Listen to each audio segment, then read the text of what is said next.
newspaper. And just also note that the federal government has declared tomorrow, and that's Friday, public holiday for the Eid al-Mawlud.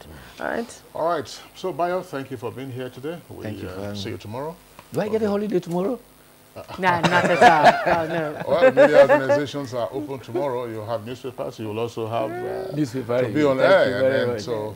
All right, so we'll take a short break. When we return, we'll be dealing with the state of tertiary education in Nigeria. The Federal Ministry of Industry, Trade and Investment, in collaboration with the Federal Ministry of Information and Culture, the Made in Nigeria campaign. In the midst of unprecedented multiple challenges, our great country Nigeria, as Africa's largest economy, is surely marching on to a new era of all-round prosperity, especially through re-engineered and diversified economy, powerfully driven by the change agenda of President Muhammadu Buhari, GCFR. We will patronize local entrepreneurs. We will promote the manufacturing powerhouses. Our objective is to make Nigeria a new manufacturing hub. It is not time to complain. It is time to join the campaign. It is time for economic recovery, growth and diversification of our economy by Made in Nigeria.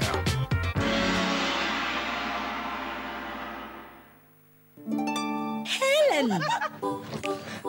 Your kitchen gets 10 out of 10. Thank you. This also gets a 10. Should we see the toilet now? Sure. This gets just 1. It is clean. But not perfect 10. Better than my detergent and bleach? Impossible. Challenge? Try the new Apic 10X. Compared to bleach and detergent, Apic sticker formulation removes yellow stains times better, giving you a sparkling clean toilet. Wow. Now you also take that Apic 10X challenge. Also available in 200 ml pack. Hate speech is not a joke. It incites genocide and crimes against humanity. Most of Africa's civil wars are caused by hate speech from one tribe against another. We don't want it here. The Nigerian government stands firm against hate speech. I was distressed to notice that some of the comments, especially in the social media, have crossed our national red lines by daring to question our collective existence as a nation. This is a step too far. One nation bound in freedom, peace and unity. Nigeria, one nation, one people. This is a public service announcement brought to you by NTA. Quest Sports brings you the build-up and live draw to the biggest football competition on the planet. You don't want to miss this. The final draw for the 2018 FIFA World Cup Russia, 1 December on Quest Free Sports for the fan. Dettol team is visiting schools to teach children how to protect themselves from diseases. Do you know how we get illnesses like diarrhea, cough, and cold? No! They are spread through germs which are everywhere. You collect germs that cause diseases. You pick up germs from any surface, like when you don't wash your hands after going to the toilet, while playing. And then you can get sick because of germs. That's why you need to fight germs to stay healthy by washing your hands and taking your bath with Dettol soap to protect from up to 100 illness-causing germs. Wash, wash, wash your hands. What you have to do is bath yourself. Dettol soap every day. Wash, wash, wash your hands.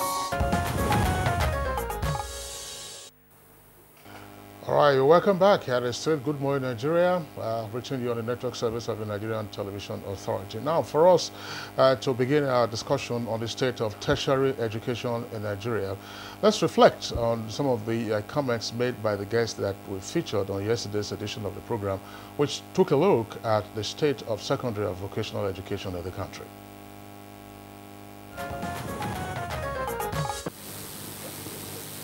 Secondary education in Nigeria today is in a very sorry state. And secondary education in Nigeria is an orphan, belongs to nobody. Nobody is interested in the quality of secondary education in Nigeria. The quality of secondary education in Nigeria is down. It's almost dead. Schools have been neglected. Why did I say secondary school is an orphan? First, it is only secondary education that has no regulatory body. Even there is UBEC for primary schools. There's NUC for universities, the National Board for Technical Education for technical colleges, for polytechnics and monotechnics. There is the NCCE for colleges of education. But there is no regulatory body for secondary education. It's for all commerce. Secondary education, anywhere you go, there is a secondary school. Tomato sellers who have no good business have established secondary schools of their own. Nobody is regulating secondary education. Today, in almost all the secondary schools, including the ones owned by government, there are no teachers. There are no qualified teachers. We have problem with teacher training. People who have experience, people who have knowledge are no longer available in secondary schools. They are no longer teaching in secondary schools. And there are all sorts of mushroom secondary schools, private secondary schools, everywhere, nobody regulating them. I was commissioner for education in Kogi State, and when I assumed duties in 2007, there were 16 physics teachers in the entire state with 244 secondary schools. 16? 16 physics teachers. Certain things have not really gone the way they should. For example, at a point in time, state governments were owing salaries, and in fact are still owing salaries to teachers. And this discourages teachers. The teachers have not really been given their proper place in the society, because the teachers are the ones who make the education system what it is. And because the society does not give adequate recognition to teachers, you find that the best brains don't really want to go into teaching, first and foremost. And then, even those who go in, they are there, many of them see themselves as being there just until they get something better and they move. And as long as that continues, you find that there will be problems in the education sector. And then, infrastructure-wise, we find that you go to many schools, some of the schools that are old, over the years, they have not been adequately maintained. And our curriculum needs to be restructured. We do passive teaching and learning. Students are not actively involved in learning. So they are not ready for tertiary education. We do rote learning. They cannot do critical thinking. Teachers are in a hurry to cover their curriculum. They're in a hurry to cover the syllabus. So the concentration is on coverage of syllabus. This does not give room for the students to internalize what they are taught. It does not give room for them to do critical thinking. And on the other hand, the vocational aspect of the secondary education should have taken care of the useful living in the society is again neglected. Vocational and technical education is supposed to be an alternative route, not a route for those that are less capable. It's just a different type of education. But what is happening is that there is a poor attitude towards technical and vocational education, and because of that poor attitude is a vicious cycle. The dilapidation of the technical colleges is also very discouraging. I can give one example. In one state that we went for an inspection, that the workshops, the classrooms, and even the offices of the teachers there was during rainy season was leaking. They are all leaking. But along, just across the road, by their own side is a well-built secondary school. So how can you encourage students to come, or parents to come, to bring their own words into this college, whereas the level of dilapidation is so high? Technical vocational education training in Nigeria is the answer to national development. And I repeat, the answer to national development.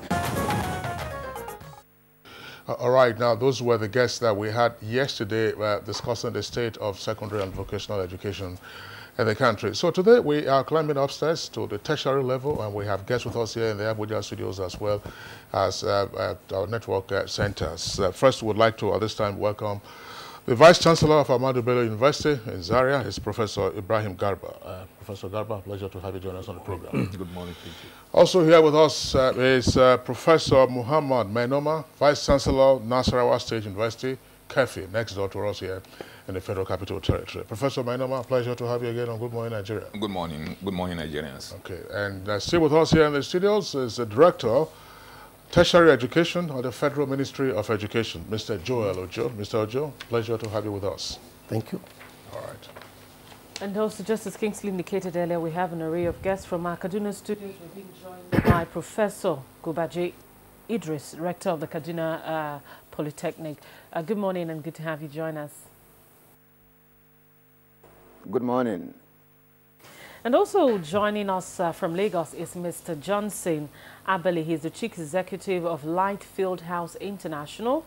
Of course, he's also the founder of the Agenda 2040 movement in Nigeria. Good morning and thank you for joining us. Thank you. Good morning. It's a pleasure to be here. All right. It's a pleasure again to have all of us in the studios, have all of you in the studios here with us, and then in Kaduna and in Lagos. Let's begin with the question. What is the state of tertiary education in Nigeria today? I would like you to answer this question against the background of the frequent ratings and rankings that are released, and indicating at all times that Nigeria oftentimes would not appear in the first 500, in the first 400, and the story was never always this sorry. Yes. But what is the state of tertiary education in Nigeria today? Beginning with the Vice Chancellor of Ahmadu Bello University. Thank you very much, and good morning, Nigeria. I think the discussion by the guests that discussed the level of secondary education has given, in my mind, most of the answers of the state of tertiary education. I remember hearing that one of the guests saying that they are not producing worthy candidates for tertiary education. But secondary schools produce products that go into tertiary education. And that means tertiary education is, in the first instance, dealing with unworthy candidates. Candidates that are not well prepared, have no idea of what they expect ahead of them. And of course, then the tertiary education has to take them because they are Nigerians, they have a right to get education. Once if they are capable, they can afford it. And then the story begins there, that at that level, then we start to struggle how to turn them into good products. Sometimes you succeed for some, and some fail along the way. Some find a way to get across. And that is it. For me, I think the tertiary education in Nigeria is misplaced. Misplaced in the sense that we have no planning and we have no adequate funding. Let me go further to say that, for example, every year, the candidates that sat for the UTME examination run by JAM, for example, this past year, about 1,700,000 candidates, almost about 100,000 wanted to go into College of Education or Polytechnics. All the 1.6 million wanted to go into university. So the university education has been made to be a place for everybody, not a place where you are qualified to go in and you are prepared to go in. So I think that's the first problem, because maybe there is no reward system in the country that you can go into the other facets of tertiary education, the College of Education, Polytechnics, and then still get a commensurately good career. All right. All right, thank you very much, Professor Garba. Let's get the views of Professor Mainoma. From your experience and what is your own assessment of the state of tertiary institutions in Nigeria? Yeah, like the story has started, there are a lot of challenges, there are a lot of crises, there are a lot of confusion, there are a lot of competition in terms of even the managers of the system. And I will explain. You find out that from the very beginning, you want the universities to compete with their peers all over the globe. But you do not actually create an enabling environment to make them succeed. For instance, apart from the intake of students, you look at also what government does. There is so much policy inconsistency that everyone comes with his own ideas as to how to manage tertiary education. Today you are doing this, tomorrow you are asked to do the other thing. If you take even the regulators, they come in to tell you things that do not really bother on the managers of the universities. For instance, you said there are no books in the library, and you said that the university is losing accreditation, not taking into consideration the fact that 90% of the students don't even go to the library. So, and you do not provide anything that is, the government that actually is supposed to finance these institutions do not really supply these materials for purposes of. Take the ICT infrastructure, for instance. It is supposed to be given that for every university, the financials of those universities should just provide these things without even asking. But you go to places you cannot even have internet connectivity, yet you say you want these institutions to compete with their peers all over the globe. You take the issues of financing, or funding. Like my colleague has said, you realize that the government is not doing enough in terms of financing the universities. So all these aggregate to matters that makes it also impossible. Then there is also the issue of crisis. You have government signing agreements with unions, and they abandon the agreement on the day of signing. So deliberately, they generate crisis for managers of these universities. So instead of you to concentrate on how you can raise the ability and capability of the institutions to meet the needs of the society, you are facing with one crisis or the other that is intended to generate. Then the politics in education also. Why, for goodness sake, will you agree to register private universities that are just for political reasons? Why do you want to also allow state governments to erect universities just because they want to put it in their local government areas? So those crises make it, you cannot, in a real sense, say you want development when all the things that you are doing are politics. We do not need all the number of universities we have. All that we need is to have functional universities. Ahmadu Bello University, for instance, can train as much as the number of 10 universities put together that can do, if they are given enabling environment to do so. So I thought Buhari is going to do like he did in 1984.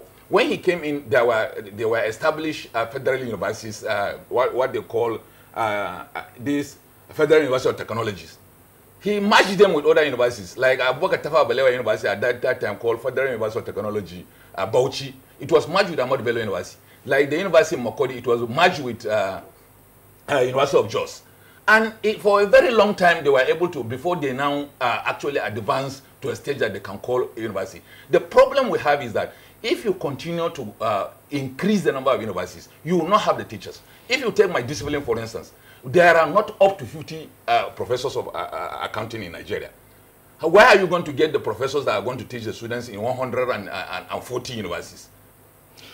All right, Professor Mainoma, thank you very much. I hope you are not seeking to, well, thanks a lot for your candid opinion. You're not seeking to commit occupational suicide, because perhaps we may just begin with suggesting that we scrap your university and merge it with ABU. I don't mind at all. Professor Mainoma, thank you very much. Let's go on now to our Kaduna Network Studios by bringing in the rector of Kaduna Polytechnic, that's Professor Bugaje Idris. Professor Idris, from your perspective, what is the state of tertiary education in the country today?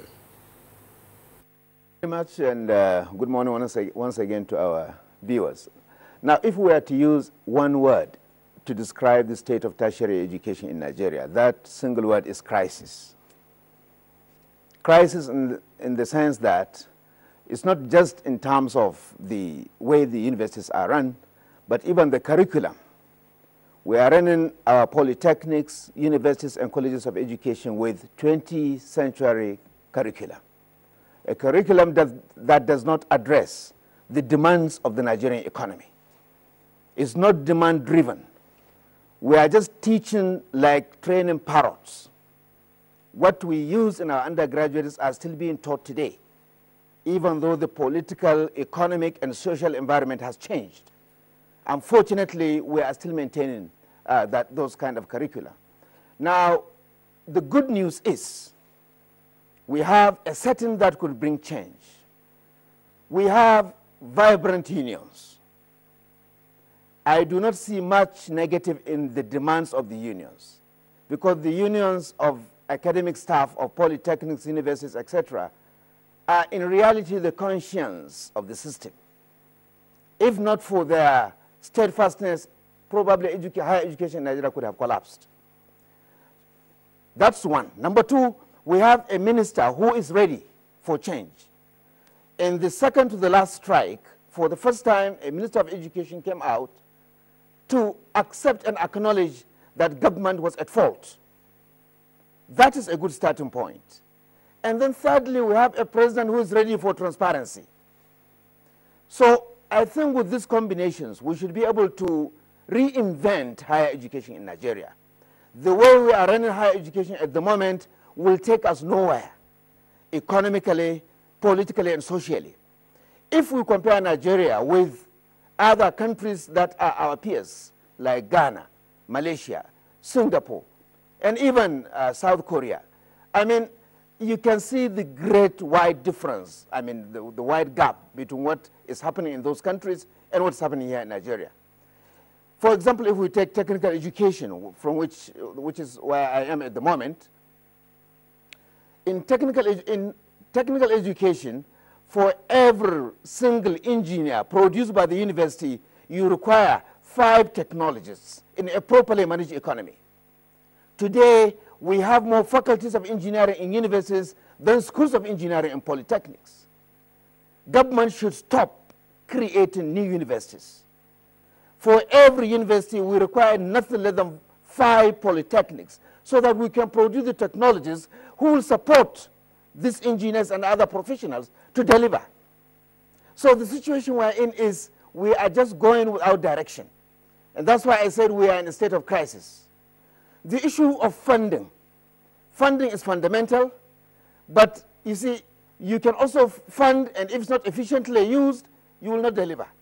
So I would like government to put structures that will ensure that funding provided to tertiary education is delivered. That's number one. And secondly, you know, the demands, you know, of infrastructure, the demands of other requirements are also met. If you go to Kaduna Polytechnic today, you will not believe what you will see. Dilapidation, decay in some areas, and complete, you know, decay of the entire infrastructure. So I think we need to really reinvent. We need to, you know, reorganize ourselves. Otherwise, the level of the way we are running higher education in Nigeria would deliver us nowhere. Thank you very much, Professor Bugaje Idris.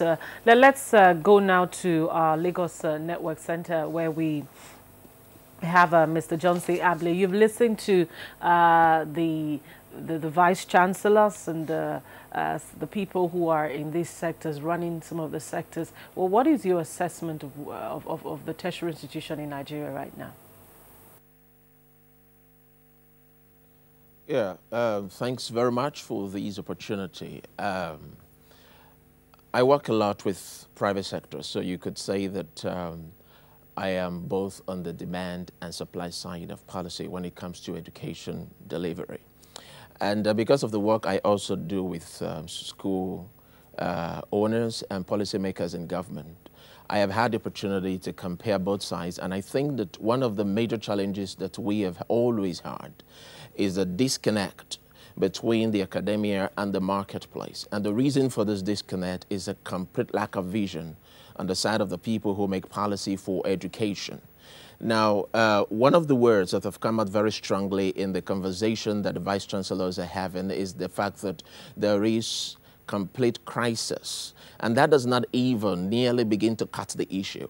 Because what we have here is a situation where Nigeria has not correctly identified, or should I even say that we don't seem to be intellectually aware of the vast potential that we have, not only to dominate the African economy, but also to become top 10 economy in the world by 2040. And as a result, our education does not reflect that. And that's because we don't even see that vision. We don't see that big picture. So what I think that the challenge really is I'll give an example before I state this. Last year, McKinsey released a report that migration from rural to urban areas globally every week is about 120 million people. Now, that report also suggests that in the next few decades, you're going to have a middle class, a global middle class that is almost 3 billion people strong. Now, these are middle class that are going to wear clothes, use technology, wear shoes, all kinds of things. In fact, the new wealth hub that will be created will be nearly $30 trillion. All right, Johnson Abali, well, of course, we're still listening to you. But at the beginning of the program, we did indicate that we'll be joining the guest in Vienna, Austria, where the OPEC and non-OPEC members are meeting. Of course, that guest is the Honorable Minister of State for Petroleum, Dr. Ibe Kachukwu. Of course, you can see him there on the right side of the split screen. He's joining us via Skype. Honorable, Dr. Ibe Kachukwu, our pleasure. Of course, Honorable Minister, Minister of State for Petroleum, a pleasure to have you join us via Skype from Vienna, Austria. Very quickly, what is on the table for the meeting taking place in Vienna involving OPEC and non-OPEC members? The idea is to try and put finishing touches to the numbers. Like you know, we began a cut policy to stabilize market over the last 1 year. That rollover is going to be due for renewal sometime very early next year. And the conversations we're having here is on how to roll that over for a longer time, because the market is responding positively to those activities. Prices are in excess of $62 for the first time. So the issues here have been how long are we ready to take it up, how much more obligations are OPEC members ready to carry to keep stabilizing the market. We're having those conversations here, and the whole meeting is going on here today. And at the end of today, we'll be able to come up, hopefully, positively with a rollover and then obviously some specific allocations of numbers of production for 2018. Well, you just touched on what is likely to happen with regard to specific allocation of production quotas. I was just also going to ask you whether Nigeria will be making a pitch for a higher allocation, considering what we already have in our appropriation bill for 2018, so 2.3 billion barrels per day? No country is likely to be asking for higher allocation. Countries are going to be struggling to keep their existing allocation. Like you know, Nigeria was exempted throughout most of the 1 year plus period in which this cut was. It was a lot of work for us to get there. The conversations has been everybody wants Nigeria back, Libya also back. Nigeria and Libya together added about roughly about 2.8 million barrels a day additional. And so what that is, everybody's saying, look, that is impacting OPEC's ability to keep removing the surplusage in the market. But of course, we've got to produce. We have our own unique difficulties. The thing I think we've largely tried to do is, so far we've been under the umbrella, under the window of about 1.8 million barrels in terms of pure crude. Then the condensates have basically picked up the lag for the balance. We're doing about 300, 400,000 barrels of condensate today. Emphasis is going to be on how to build those condensates to be able to shop up our number to the 2.2, 2.3 million barrels target that we've used for budget. And then to see how we can continue to fight to sustain hold on the 1.8 million barrels of pure crude. There seems to be alignment preliminary along those lines. We'll see what happens today. I was also going to ask you, Dr. Kachukwu, what is the prospect like for 2018? Are we likely to see a sustained tempo of oil prices, say, above $60? Factor that into the fact that the U.S. shale oil production appears also to be climbing. Yes, as a matter of fact, the numbers released in Shell overnight seem to be going up. We were celebrating the fact that over the last 3 months, they've fairly been constrained in terms of production. But the numbers released overnight, just as we get into these meetings, are beginning to see a bit more activity in the Shell area. So that's going to be a continuous challenge all through 2018. But I think we feel sufficiently encouraged that the discipline, we have about 110% compliance within OPEC and non-OPEC members, a lot more in non-OPEC members than OPEC has been. But even for OPEC, over 100% compliance with those who are participating. Of course, like I said, Nigeria didn't participate in this. If we continue that trend of discipline, we expect to see prices at least within the ranges of $58 to $62 a barrel. I'm not energetic enough to predict higher numbers given the uncertainties of shale for 2018. But if we can keep an average of $60 a barrel, that would be absolutely fantastic. Remember that the sweet crude trades on about $2 a barrel premium over and above the Brent prices.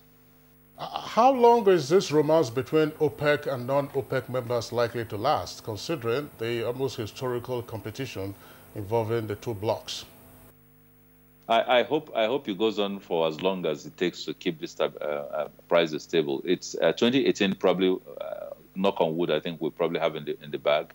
2019, very uncertain. There is a lot of pressure on Russia and some of the other countries who are non-OPEC members internally to say, look, you need to come out and continue to pump.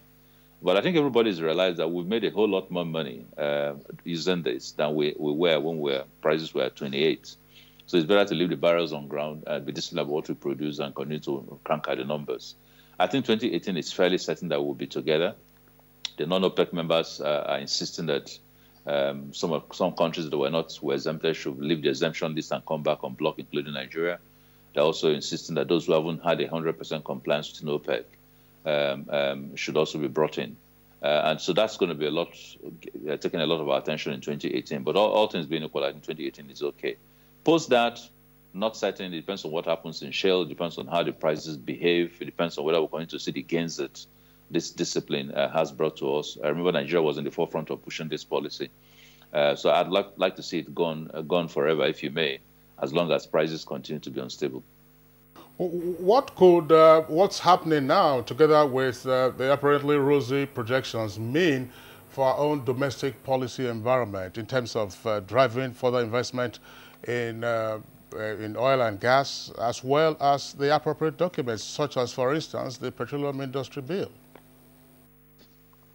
Well, we've seen the last 1.5 years, very positive inroads into investments. Once we dealt with the cash call problems, dealt with defining policies, we began to see the sector rising up again. Obviously, PIB is going to be key.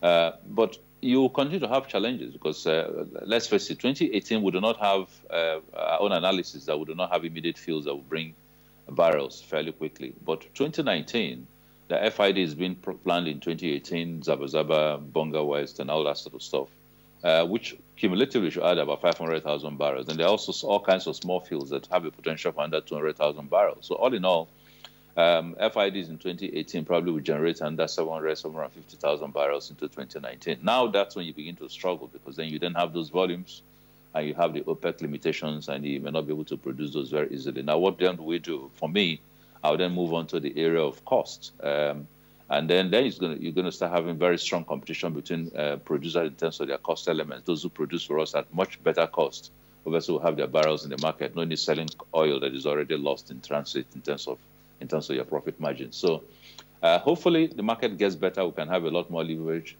Hopefully we'll put a lot of emphasis on the condensates that we've managed to be able to extricate from our numbers and grow those rather than grow the pure crude.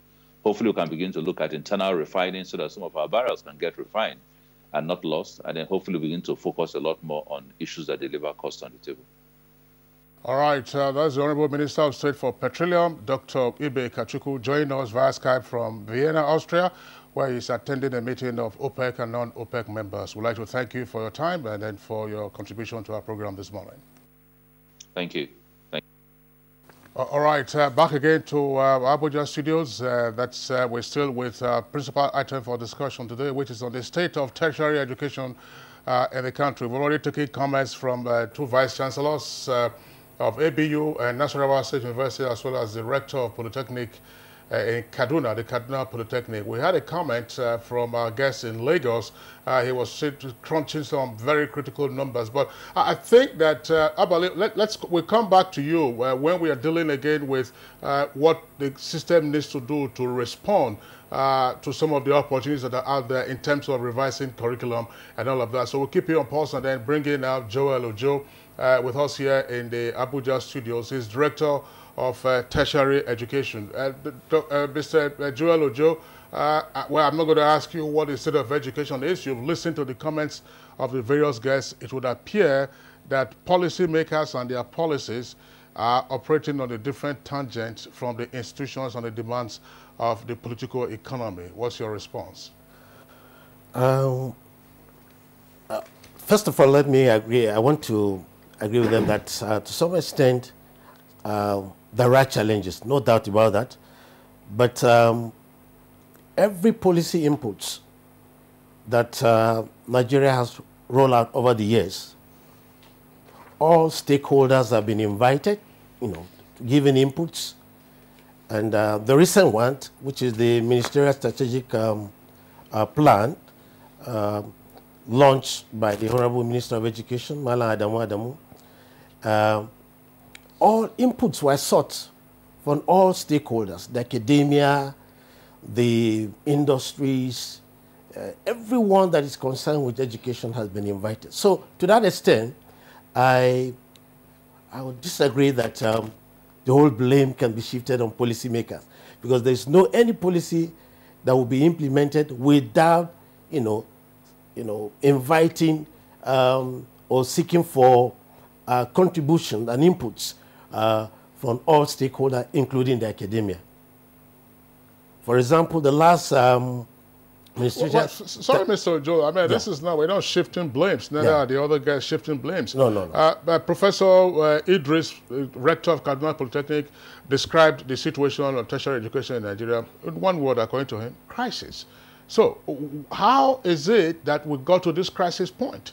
If you're talking about persons contributing here and there, is there a clear articulation of a policy framework for tertiary education, and then how we need to realize the milestones? Yes, there is, especially we in the Ministerial Strategic Plan.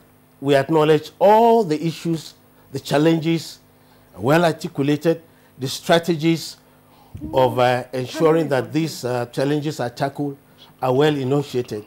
I think about a fortnight ago, there was this federal executive retreat on education. The essence is to bring to the fore, to the public glare, the challenges education are facing. And part of those who are invited are academia, emeritus or professor emeritus in education, invited, to give their inputs. So I want to say candidly, just like one of our speakers said, the minister is very open and very honest about bringing about the much desired change into education. The president himself admitted that education must be given the priority it deserves. And I want to assure you that the present administration is very, very committed. Let me say that I quite agree that policy somersaults are some of the bane of, characterize our educational system. No doubt about that. But with the present dispensation, we're looking at all the challenges holistically and have mapped out strategies to addressing these challenges. For example, it would be very, very pertinent to look at, maybe go the historical lane. If you look at one of the major problems actually we are facing, just to emphasize, is the issue of access. Yes, some school of thought may say, yeah, these universities, the institutions we have are limited, not enough. For example, in 1908, the first tertiary institution was a surveying school in Oyo, which in 1990 became the Federal School of Survey. In 1932, the Yaba Tech was established. 1948, the University College Ibadan, which eventually became university. Between 1960 to 1975, 13 conventional universities were established. As of today, we have about 630 various tertiary institutions. We have about 150 innovation enterprise institutes to take care of vocational and technical this. So government is making conscious effort to address all aspects of education. If you look at the Ministerial Strategic Plan, TVET is one of the pillars. Mr. Ojo, thank you very much. Of course, we talked about those numbers. The devil, of course, is in the quality of those institutions. That's Plus, what we're saying.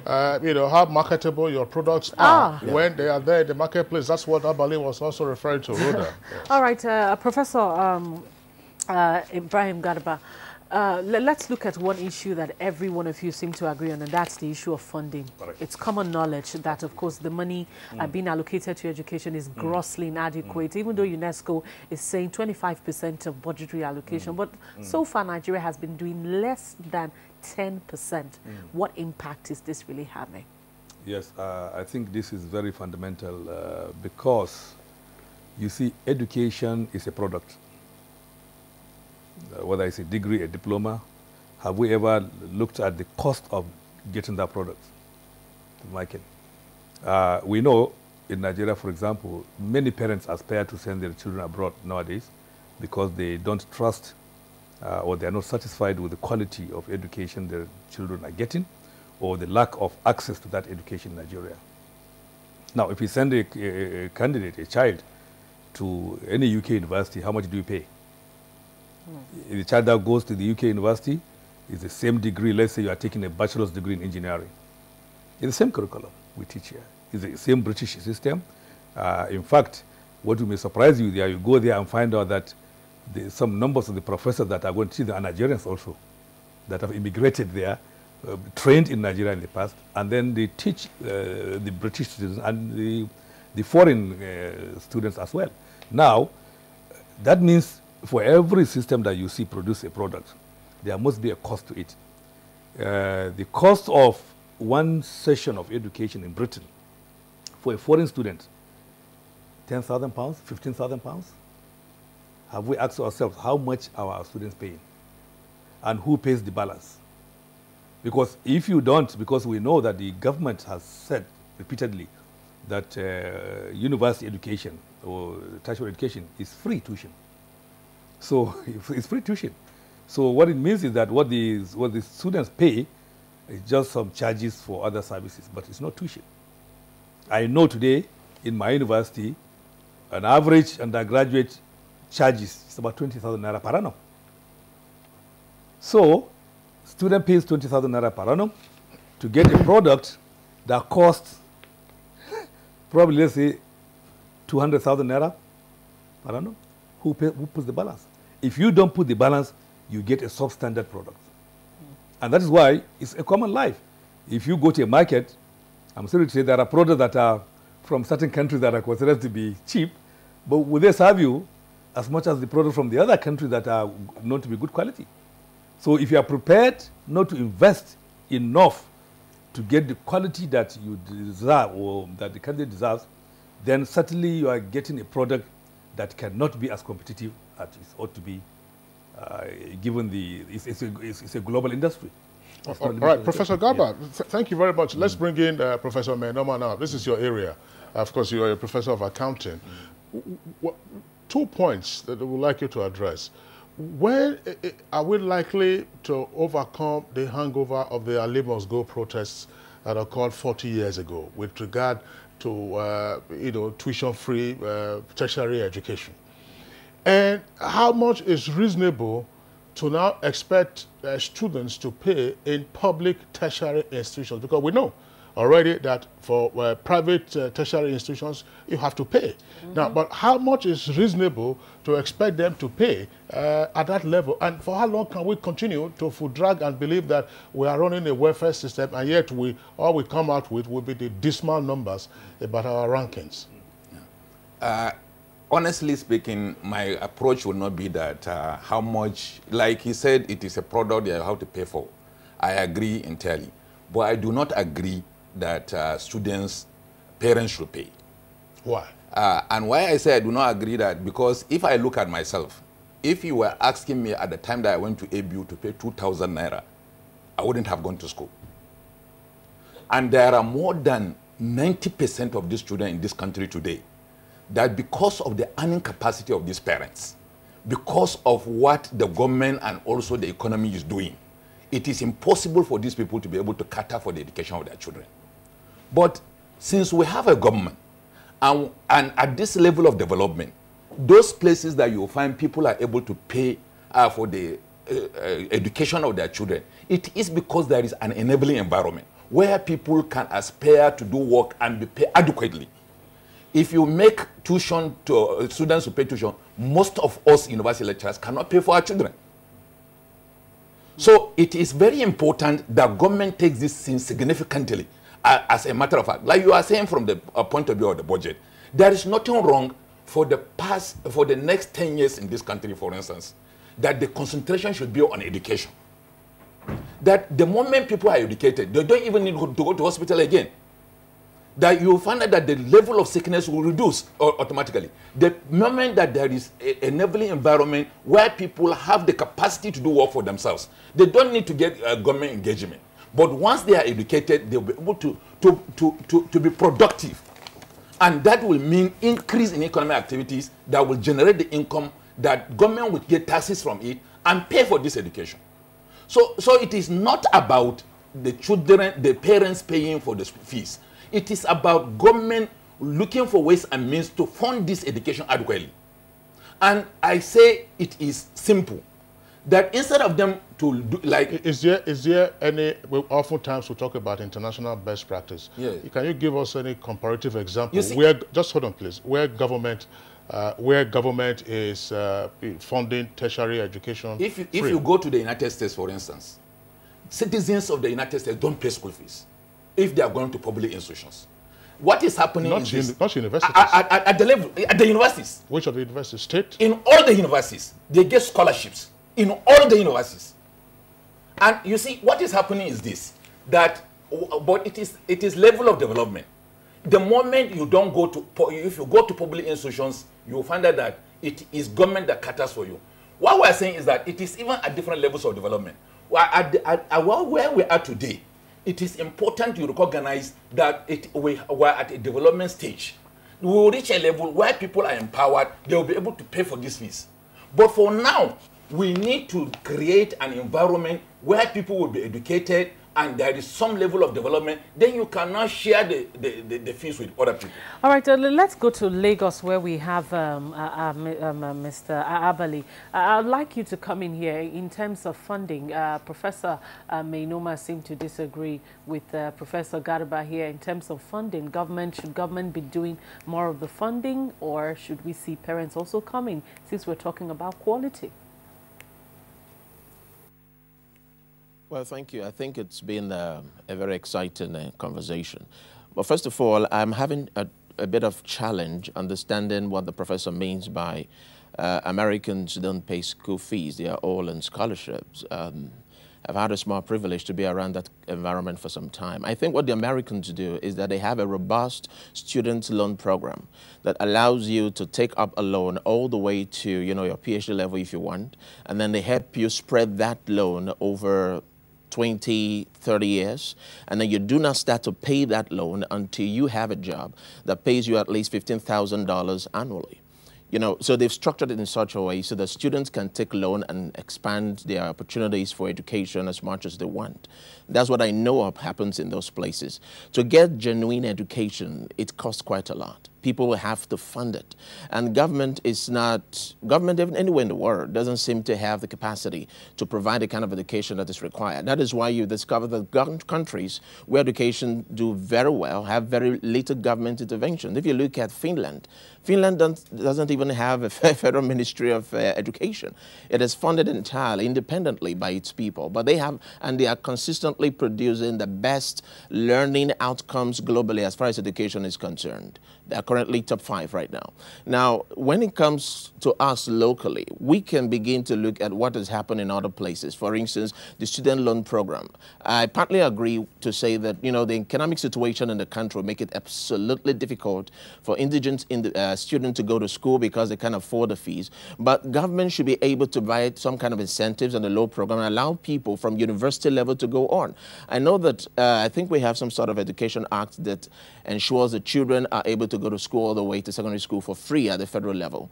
But going beyond the federal level, we should be able to have all kinds of funding options for young people and for parents as well.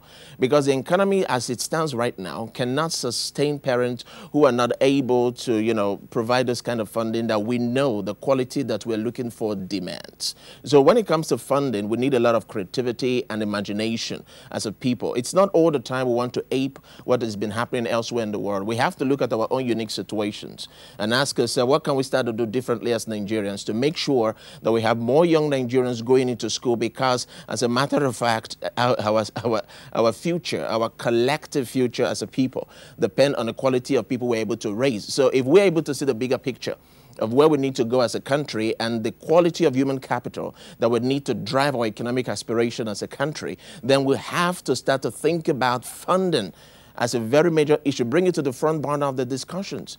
In fact, there is no country anywhere in the world today who is looking to dominate the future that would not be thinking very seriously about the education of its young. We have an incredible youth board, millions of young Nigerians of school age who are not in school because either they can't afford it or they don't have access to it. These are issues that we need to begin to address a lot more aggressively than we are currently doing. So as far as funding is concerned, I think that there's a lot more, you know, that we can do, generate all kinds of new strategic ideas. Thank you. Johnson Abali, thank you very much. Let's go over now to Professor Idris at Kaduna Network Studios. Professor Idris, what's your take on funding, and how do we get tertiary education to be more adequately funded? Well, I fully support the position of Professor Mainoma. We should maintain the zero tuition policy. This is simply because of the increased level of poverty in Nigeria. In the last 10 years, poverty has dramatically increased. And doing anything, you know, different will create more crisis. Let me state clearly that private education, especially private primary and secondary schools, is what really killed public schools. Majority of the intakes of universities in the country today are from private schools, not from public schools. And that's what's breeding Boko Haram and other social vices, because those dropouts have no other option but to go into these terrible groups. But before I go further, please, let me quickly relate to what the Minister of State said a few moments ago. It's a little bit related to what he talked about, you know, crude oil, you know, projections by OPEC. The Minister of State for Petroleum, Mr. Ibe Kwachiku. Now, what the Minister of State didn't tell us is the diminishing role of OPEC and the diminishing role of crude oil in our life. Natural gas shall continue to be important because of petrochemical industry, but crude oil is going to become less important over the next 10, 15 years. By 2030, the majority of cars being driven in Europe shall be electric cars. Now, my question is, which polytechnic, which university is working towards training our students in the design and management of electric cars? By 2030, of course, I know Tokumbo cars will be very cheap in Nigeria. A 2 million car Tokumbo car will be selling for 200,000 naira equivalent. I know of that. But the trend is the internal combustion engine of the conventional vehicles using petrol and diesel shall be significantly reduced, and we are going to move into electric cars.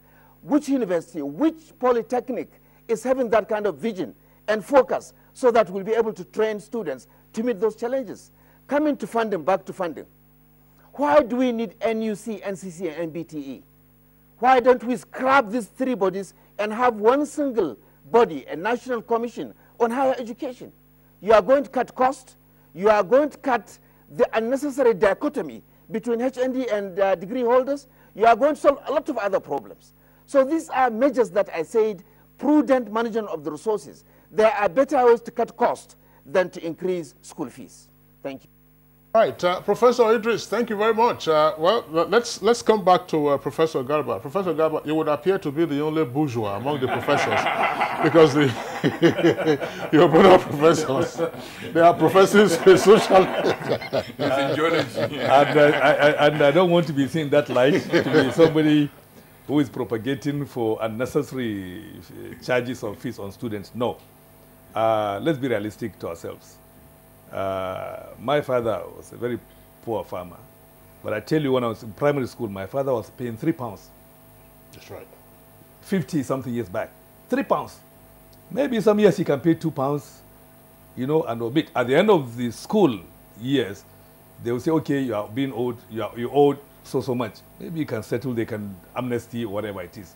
Now, you see, at that time, the government was funding education reasonably adequately, because if you are a poor child, your state government have a scholarship. Now local governments. In some parts of Nigeria, we know how communities were helping, how they generate money, hard-earned money, and support the brilliant ones among them for higher education. Now, for example, now how much state governments and local governments are committing to sponsor children of the poor? Practically none. And the children are not agitating for the parents for their right for those government levels to fund education, because if they do, then that means you will see some reasonable support to what the federal government gives without even the student or the parent himself being taxed to pay more.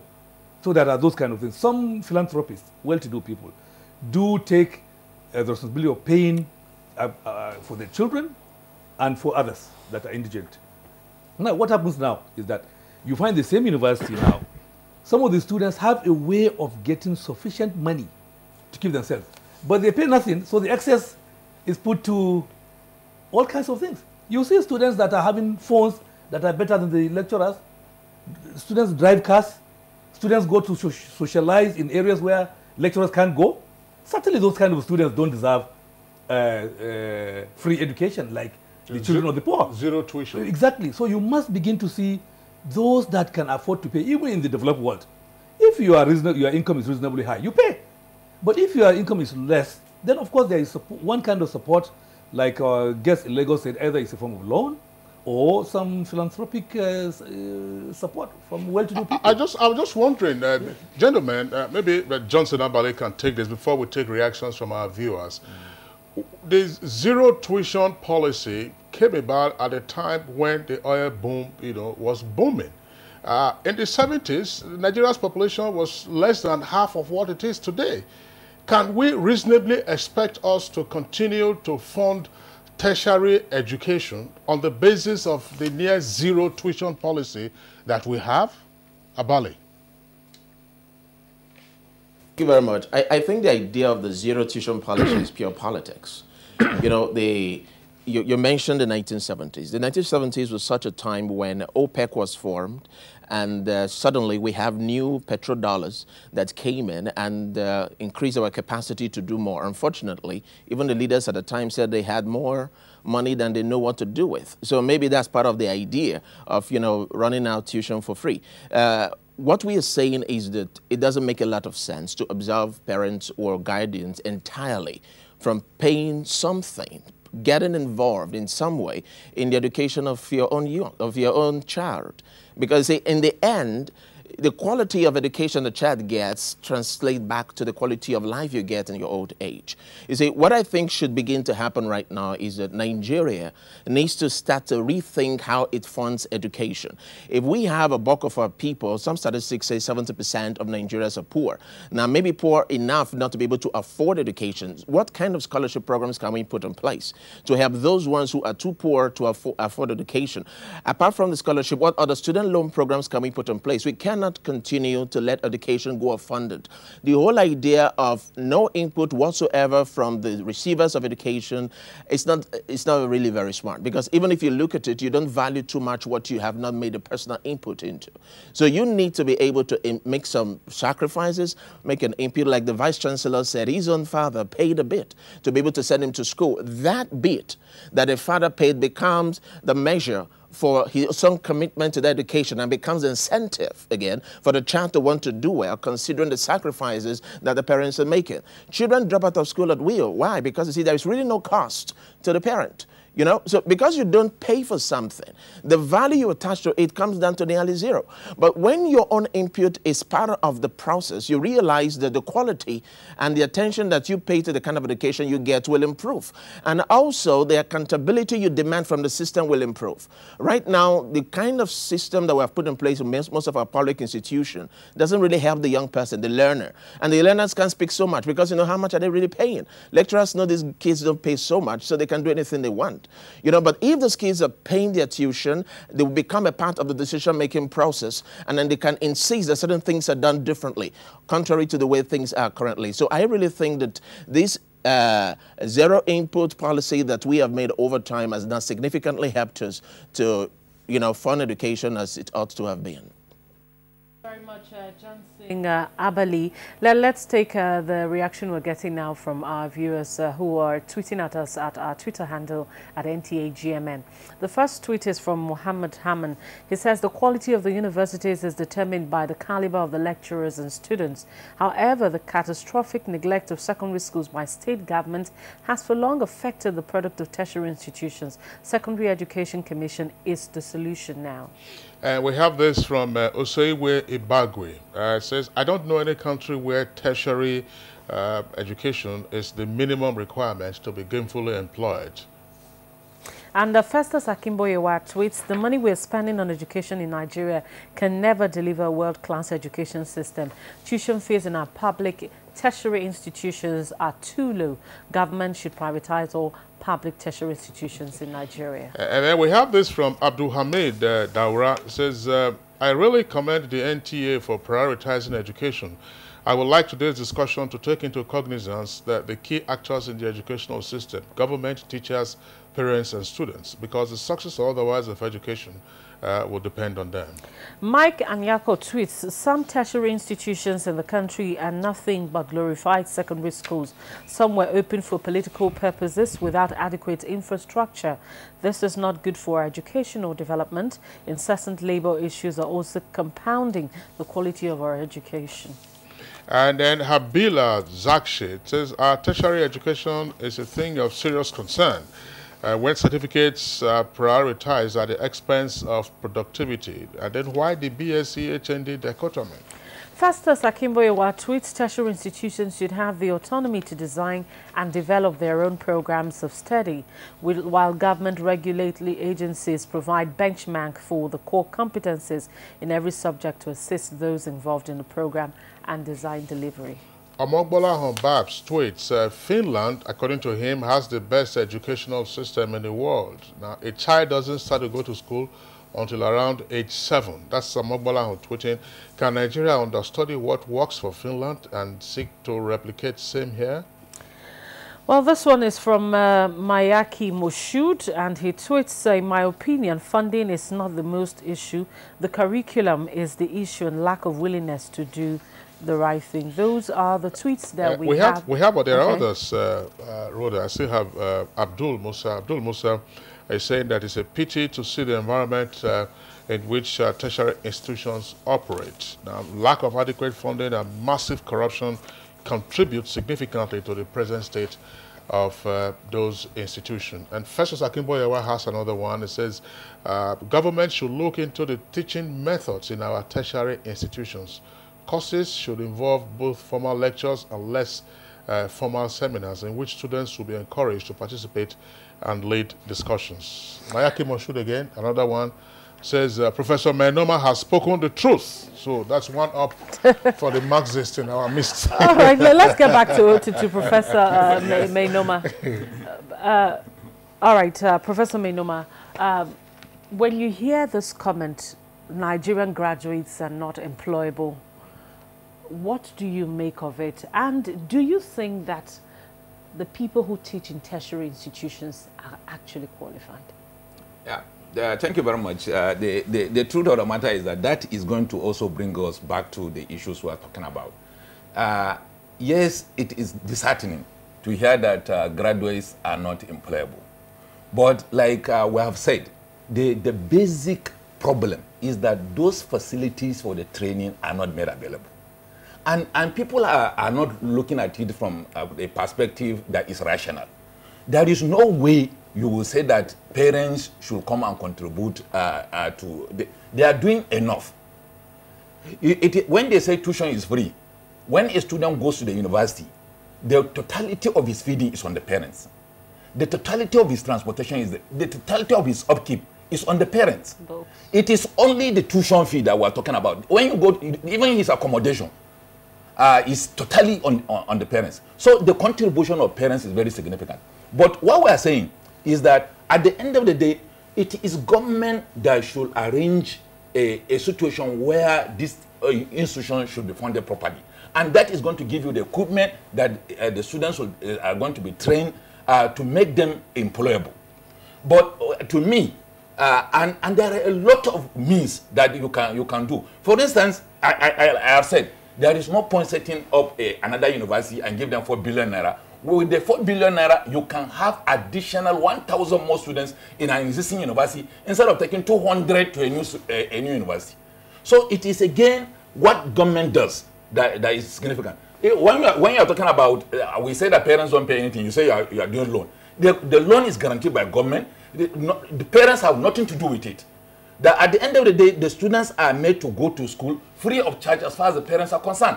So it is still government that is going to guarantee that loan. It's government that's going to arrange with financial institutions to give these loans to the students. We used to have a Nigerian student loans board. It was at Alaka in Surulere, Lagos. So you can see that it is something that is doable. It is something that it is not about the parents doing. The parents have enough on their hands today.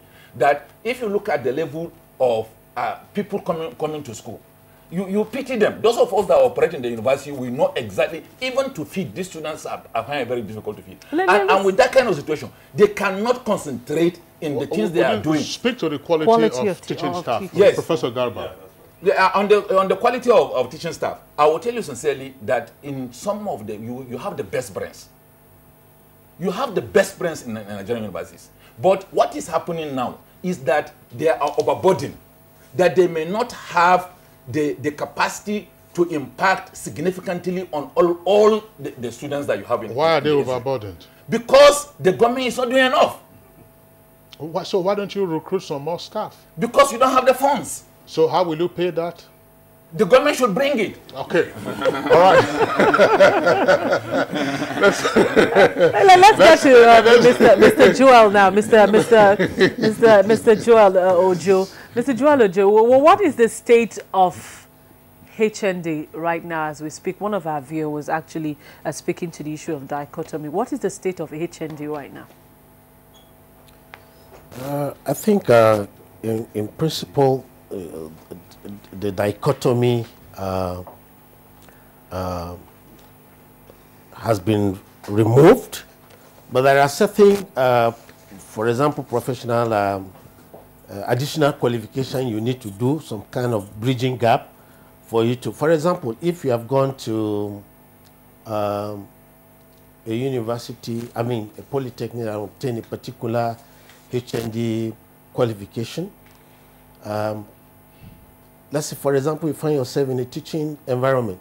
You need to acquire at least a postgraduate diploma in education for you to, advance. No. Let me make it very clear to you. What is the policy on HND right now? Has it been removed? Precisely, honestly, I can't say. But what I can say is that for now, there's no clear policy on that yet. The government is considering. Mr. Ojo, let's keep you on pause and then return to our viewers who have sent in tweets before we go back to Kaduna and Lagos. We have this from Kajo Clyde. The tweet from Kajo Clyde. Most lecturers are employed based on their connections with the institutions rather than intelligence and integrity. Owoyele Wasiu tweets, Nigerian universities only teach students how to pass examination, but 1917 curriculum is what they teach, and most lecturers are not up to date on the current standard. Mayaki Moshood tweets, now the issue of curriculum must be holistically reviewed from lower to higher level and must reflect the vision of Nigeria's economy. Kolo Ibrahim tweets, we all agree tertiary education is a comatose state.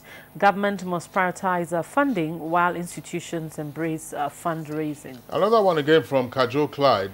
TED Fund is the only agency that is helping matters as government has abandoned funding responsibility. The state institutions are worse off.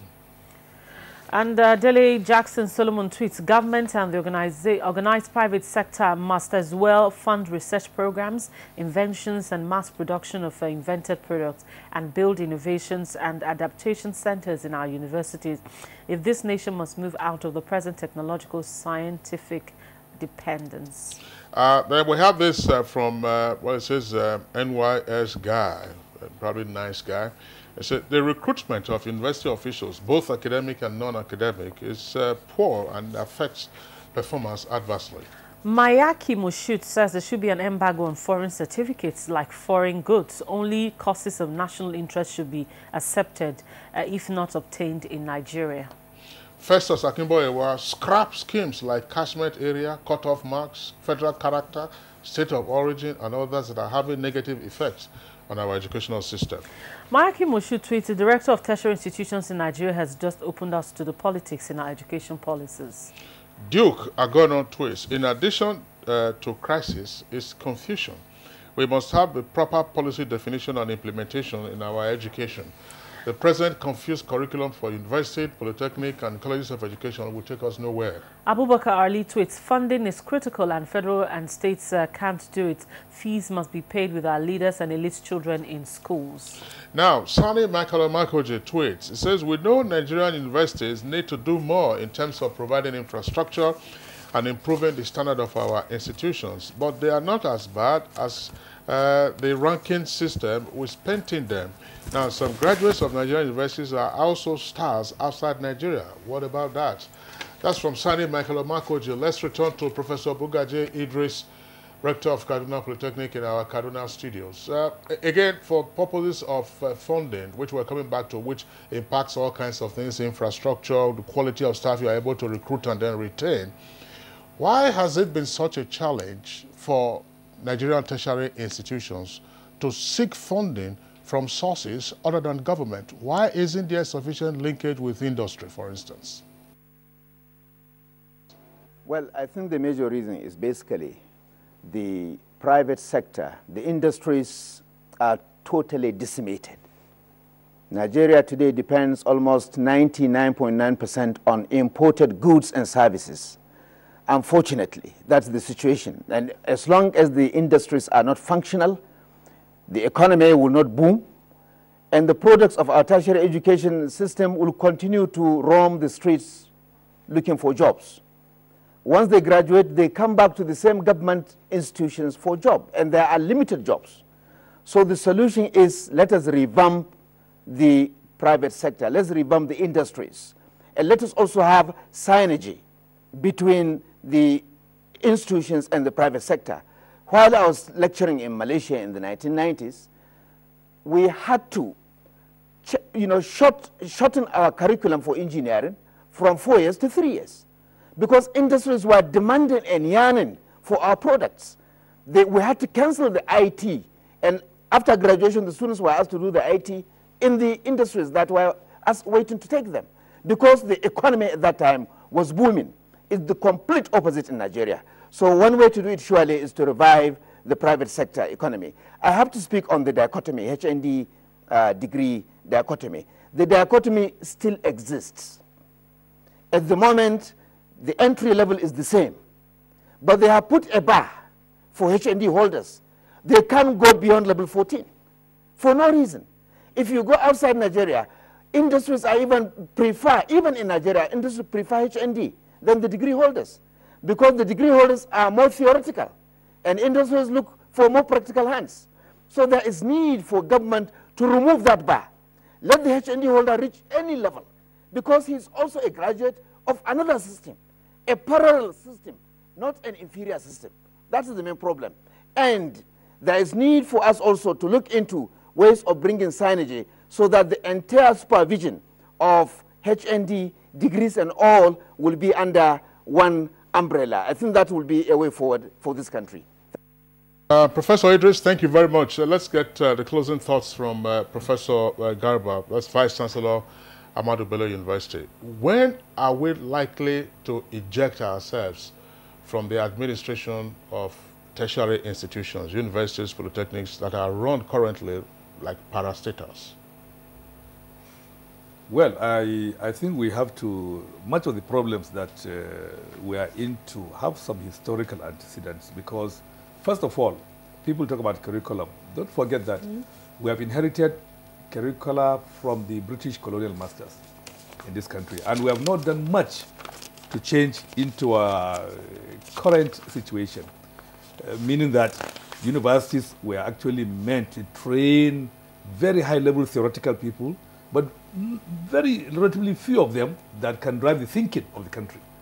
And they should be able to adapt into wherever they find themselves. You cannot train a university graduate to fit into a particular industry. Dangerous. You train a university graduate that fits in, that will have the capacity and ability to lead, to think, and drive the system. Then, like Professor Bugaji said, in the parallel system, the polytechnics, you train for every one engineer, for example, 5 or more technologies that are adaptable to particular services and skills. Now, somehow we have not been able to work out of this. And besides, the numbers have increased. Teacher-student ratio has been such that without commensurate planning and funding, has been such that the teachers of today are teaching many times fold the kind that they ought to be teaching in the past years. So the quality naturally diminishes. I think I will stop it. No, I asked administration of universities, yeah, tertiary institutions. When are we going to get out of the parastatal mentality? Democratize it. Yeah, no, you see, you see, unfortunately, the point has been made by our guest from Lagos. As long as this is a government purely thing, it's a common asset to all. People don't feel they have a stake.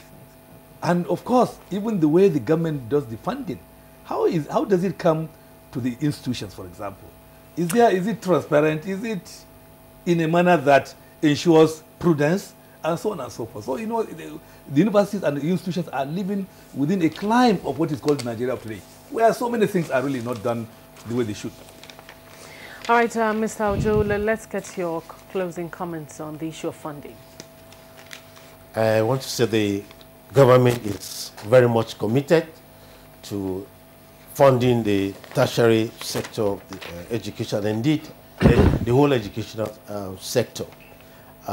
Like I said earlier on, the president himself made a commitment that there will be a change in the educational landscape.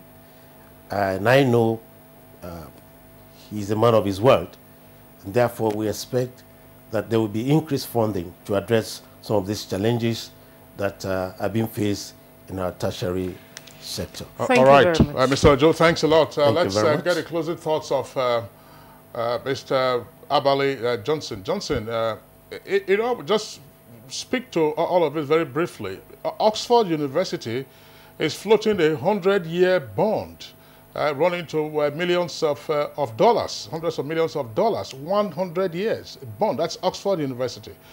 If you go to the US and elsewhere where the rankings are pretty high, do they have this parastatal mentality? When are we going to get ourselves out of this whole idea, because government owns the university, then it must be run like a political entity? Yeah, I think part of the problem is that we still have not come to realize that we're running a free market system in Nigeria. You know, we still have this idea that it's a civil service country. It is not. Nigeria is a capitalized state, and as such, should empower its citizens by providing the fundamentals, not necessarily injecting funds directly. You see, the truth of the matter is last year, Nigerians spent close to 2 trillion naira in foreign education in 2016. So the idea that we take all of that fund and we take it out shows that there is something that we have not correctly understood in how we perceive our own people. Now, if you say 70% of Nigerians are poor, and then you have 30% that are comfortable enough to afford whatever. Now, 30% of Nigerians' population, if you take a population at 180 million people, you're talking about 54 million people who are comfortable enough to pay for anything. Now, that is why you see investors coming in to target the 30% and now the 70%. So how do we begin to expand that 30% to become 40 and 50? I used to tell folks that if we start to think in terms of increasing wealth rather than reducing poverty, we'll make a lot more progress. Because as a country, if we see our potential to dominate the continent's economy, then we'll start to do what Oxford has done. You know, and that's some of the things that we have to start to do. Dubai have generated a 2071 plan. And I think that that's the kind of plan we need to start to put in place to ensure that as a nation we become competitive. Thank you very, very much, Johnson Abeli. But I'd like to just throw this very quick question to our guest here in the studio, Professor Idris. If the people who are supposed to, the policymakers, if they don't have faith in the system and they send their children abroad, well, what does that make of us? Absolutely. It's a shame. It's ridiculous for us managers of education and don't have confidence in the system.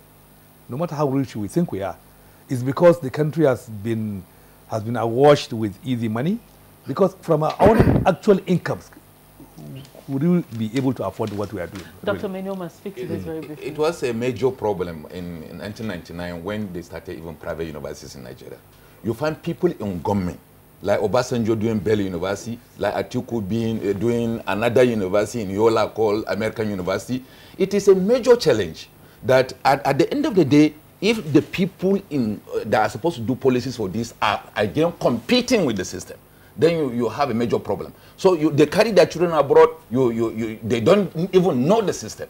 So I think it is fundamental that while we are talking about all that, we should also try to democratize even the appointments of vice chancellors, for instance. The Senate should be the one to elect a vice chancellor, not this group of small council members that they don't even have the interest of the university. All right, thank you very much, Professor Mohammed Mainoma, Vice Chancellor, Nasarawa State University, Keffi. Thank you for joining us on Good Morning Nigeria.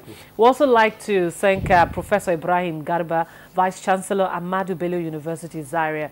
Thank you for your thoughts and time. Mr. Joel Ojo, Director, Tertiary Education at the Federal Ministry of Education. It's our pleasure. We thank you for joining us.